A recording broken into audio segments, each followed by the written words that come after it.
High above the vast grasslands of the Okavango Delta, the early morning light cast a golden sheen over the wetlands, where the calls of birds echoed through the trees and the world stirred with quiet wildness. For 10 years, Dr. Leo Hammond, a reclusive wildlife acoustic researcher, had lived alone in a remote mobile camp in Botswana. His work was solitary, recording the vocalizations of animals, elephants, hyenas, and especially lions. He believed their roars carried deeper meaning than science yet understood, perhaps emotional resonance, perhaps a primitive language. He had grown obsessed with one particular male lion he had never seen but often heard, its roar unlike any other, deep, resonant, almost mournful. He had named it Echo. Every few nights, Echo's roar would roll through the valley like thunder, recorded on Leo's parabolic microphone. Leo mapped the pattern, tracked its changes, noted the intervals. He didn't know why, but he felt a strange bond to this unseen lion. Something in the call, loneliness, perhaps, mirrored his own. One morning, after days of silence, Leo noticed something unusual. The familiar roar had changed. It was ragged, broken, almost like a cough. Alarmed, he packed a bag, loaded his ATV, and set out with his drone to find the lion whose voice had become the heartbeat of his isolated life. 2 days into his search, he found him. Under a scorched mopane tree lay the great lion, thinner than Leo imagined, with matted fur, ribs protruding, and a deep wound across his shoulder. His mane was still thick but tangled with burrs. He didn't growl or move when Leo approached, he just looked at him with exhausted, golden eyes. Leo dropped to his knees. "I found you," he whispered. He called the wildlife authorities, but the area was too remote for quick help. It would take a day at least. Leo made the decision, he would keep the lion alive until then. He set up a tarp for shade, laid out a canteen with a slow drip, and used a clean knife to drain the pus from the infected wound. The lion barely moved. Leo played the lion's own recorded roar softly on his device, and to his amazement, the lion's ears twitched.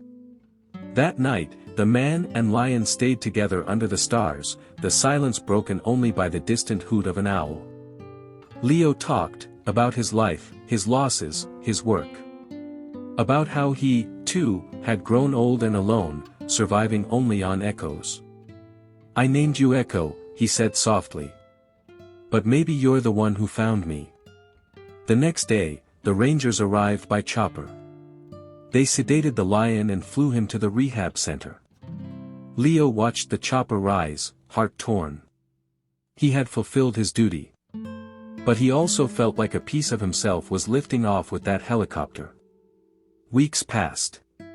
Leo returned to his camp, but couldn't focus. The soundscape he had so carefully crafted, the howls, calls, chirps, felt empty without that familiar roar. He needed to know. He traveled to the Wildlife Veterinary Center. When the staff saw him, they smiled. "You must be the one who found Echo," a vet said. "We call him that now." The lion was recovering slowly. His infection had cleared, but he remained distant and quiet. Leo stood by his enclosure, unsure what to expect. The lion lay in the corner, not noticing him, until Leo did something impulsive. He played the roar recording again. The lion's ears perked. He raised his head. He looked directly at Leo. And then, softly, he made a sound. Not a roar, just a deep, resonant breath, as if remembering. Over the next few weeks, Leo became a regular visitor. With special permission, he entered the enclosure under supervision. At first, Echo was guarded. But something strange happened. When Leo sat with him and played the familiar recordings, the lion would edge closer. Eventually, he rested his massive head near Leo's knee. Their connection became a quiet miracle. The staff observed the bond with awe. One morning, Echo began to roar again. It was strong, full of life, but now slightly different. Softer. More controlled. Almost like a call, or a reply. Leo knew then, the lion had remembered him. trusted him. But the lion was growing stronger, healthier. He needed to go back to the wild. Leo helped track and select a remote, safe location for his release. On the day of, Leo stood by as the gate opened. Echo stepped out, paused, and turned back. There was no sound. Just a long look between them, eyes of man and beast. Then Echo bounded into the bush, disappearing into the tall grass. Weeks passed. Leo returned to his camp and resumed his recordings. The delta was alive again, but different. Then, one night, a sound rose through the darkness. A roar. Powerful. Full. Familiar. But now, another roar joined it, a second lion. Leo froze. That had never happened before. He smiled. Echo was not alone anymore. And perhaps, neither was he. Days passed. Then weeks. He grew thinner, quieter. His world shrank to a cot, a tent, and a single recorder still tuned to Echo's voice. One morning, a park ranger arrived in a rush. "You need to see this," he said. Leo was helped into a jeep, coughing into a scarf. They drove out to a low ridge. And there, in the clearing below, stood Echo. But he wasn't alone. A female lion stood beside him. And behind them, 2 young cubs. Echo let out a long, deep roar that rolled across the valley. It wasn't just a call. It was an announcement. A new chapter.